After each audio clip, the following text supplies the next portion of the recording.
About 50% of you watching this video will have wider hips than the average man, and that's just normal statistical distribution, but you might be wondering what you can do about it.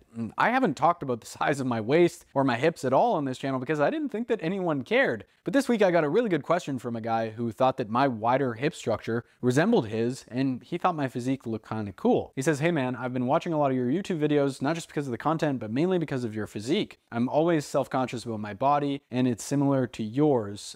My physical hip bones stick out quite a lot, and I seem to store my last bit of stubborn fat on my love handles too, giving a stupid feminine look. And I've noticed it's similar to yours and the slightly wider hips and stubborn love handles. Please don't take this the wrong way, but in any case, I'll never have small hips, and they always slightly protrude no matter how lean I get, which I accept. But I just want to know how you got comfortable with it because I really hate taking my shirt off as I'm so self-conscious about this." Also, thank you to everyone who sends me Instagram messages. I'm a real person. I read all of them, even if it takes me a little bit to get back to you. I really do appreciate it. And if we've never met before, I'm Matteo. I almost died last year at 7-Eleven on Bring Your Own Cup Day. Now I've lost 50 pounds twice in my life, and I've spent the last 8 years helping guys lose weight and get in shape using a simplified approach to nutrition and training. And if you've seen my videos before, welcome back. So today we're going to talk about the difference between a thick waist and wide hips, the muscles that I focus on growing to make my physique look good, the ideal body fat percentage for guys with wider hips, and my aha moment when it came to feeling self-conscious about my body. So how do you know if you have wide hips or a blocky waist? For this video, we're going to define your waist as the area between your rib cage and your pelvis. Your bone structure is not going to change much, even if you get some shady surgery in friggin' Guadalajara. The width of your pelvis and your rib cage is genetically predetermined. So when people use the terms thick or blocky waist, they're talking about the width of your waistline in relation to your rib cage and your pelvis. And if you can imagine that all three were roughly the same diameter, you'd have a pretty blocky or square-shaped torso. For starters, your waist measurement doesn't really mean all that much by itself without any context. As an example, if you saw someone with a 34-inch waist who was 6'5" with a lot of muscle and very little fat on them, you'd probably think that they look pretty impressive.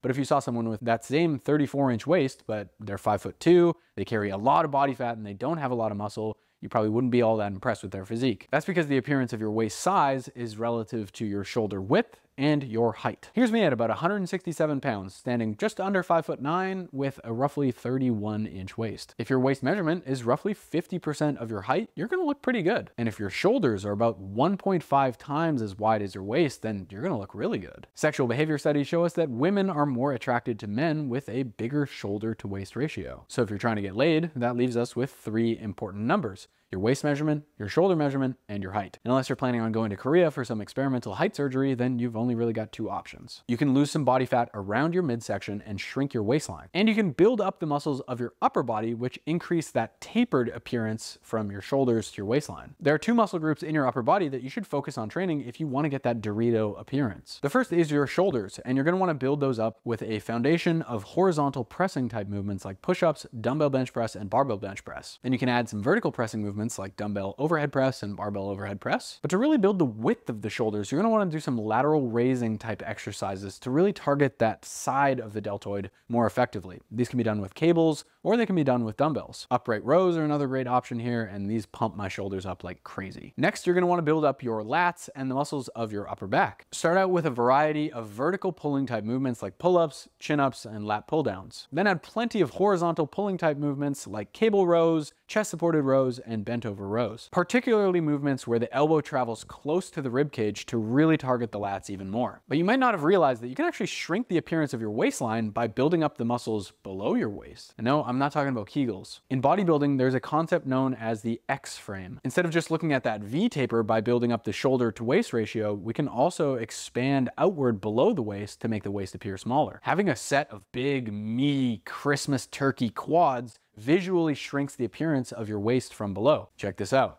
Just wait till I shave these bad boys, then it's over for all of you. You'll build these bad boys primarily with squatting type movements like barbell back squats, Smith machine squats, and leg presses. The leg extension machine is also a great option here for some extra icing on the cake. But should you do core training to improve your midsection? Your abs and obliques have a very limited potential for growth compared to bigger muscle groups like your quads or your biceps. That being said, they can still grow, and they'll become increasingly defined at any given body fat percentage if you train them properly. For the abs, I can't think of any good reason not to train train them if you want your midsection to appear more defined. Sit-up type movements and leg raise type movements are my favorite exercises to build up the abs, and they might even do a good job of targeting the upper abs and the lower abs respectively. As for the obliques, if you are staunchly against increasing the width of your midsection, then just avoid training them entirely. Most people don't do direct oblique training anyways, and it doesn't make a huge difference, so it's not a massive deal. But I would still argue that if they were a bit bigger, they would appear more defined at any given body fat percentage, despite them being a little bit wider. For that reason, a lot of people will give the advice to stop squatting and deadlifting for fear that it will make your waist grow wider. But I've yet to see sound theoretical grounds or practical data to back that up. Since your abs and obliques won't be working directly against the load in a squat or a deadlift, then they probably won't be growing all that much. And that's already in comparison to not growing all that much from direct training already. In any case, you won't see very much abdominal definition if your body fat percentage is too high. But what is the ideal body fat percentage for guys with wider hips? Getting shredded sucks for a lot of reasons, so I don't recommend it to almost anyone. And if you have wide hips, like we talked about earlier, then getting shredded isn't gonna make your bones any narrower, but it will definitely tighten up your waistline. If you're over 20 or 25% body fat in the case of men, then you're probably not making the midsection situation any better. So living around 15% body fat is kind of my preferred zone. You get to rock this kind of thick, fit physique with some barely visible abs and a good amount of muscle. You feel energized and strong in the gym, you feel out clothes nicely, you have good sex drive, and you still look relatively lean when you pop the top at a pool party. But how do you stop feeling self-conscious about your body? Here's my big aha moment and what it taught me about feeling self-conscious about my body. Nobody cares as much as you do. Seriously, people ask in the comment section all the time about me losing my hair or body fat or my hips or whatever, and how I'm still confident despite those things. I just don't care about it as much because I know it's not really a big deal, especially since I know that my body can do other cool things that aren't just looking sexy on YouTube and OnlyFans. I'm definitely getting better at jiu-jitsu. I'm decently strong, and my brain is at least somewhat okay at writing these videos and this content that's helping thousands of people. So what I'm saying is you can find other ways to bring happiness into your life and value to the world that aren't just looking good with your shirt off, which is crazy, I know, coming from a guy whose full-time job it literally is to look good shirtless. But check this out. How you feel about you matters way more than what anybody else thinks. And ironically, if you feel better about what you have, people seem to think that's pretty cool too, and they want to be around you. So wear the kind of clothes that make you feel like a stud and rock the facial hair and the haircut that you think looks cool. Shave your body hair or don't shave your body hair. I don't care. It's up to you to do the best with the hand that you've been dealt, and after that, the rest is everyone else's problem. So to wrap this up nicely for you, go back to the time when you were born and pick better parents so you have narrow hips, wide shoulders, and you're 6'5",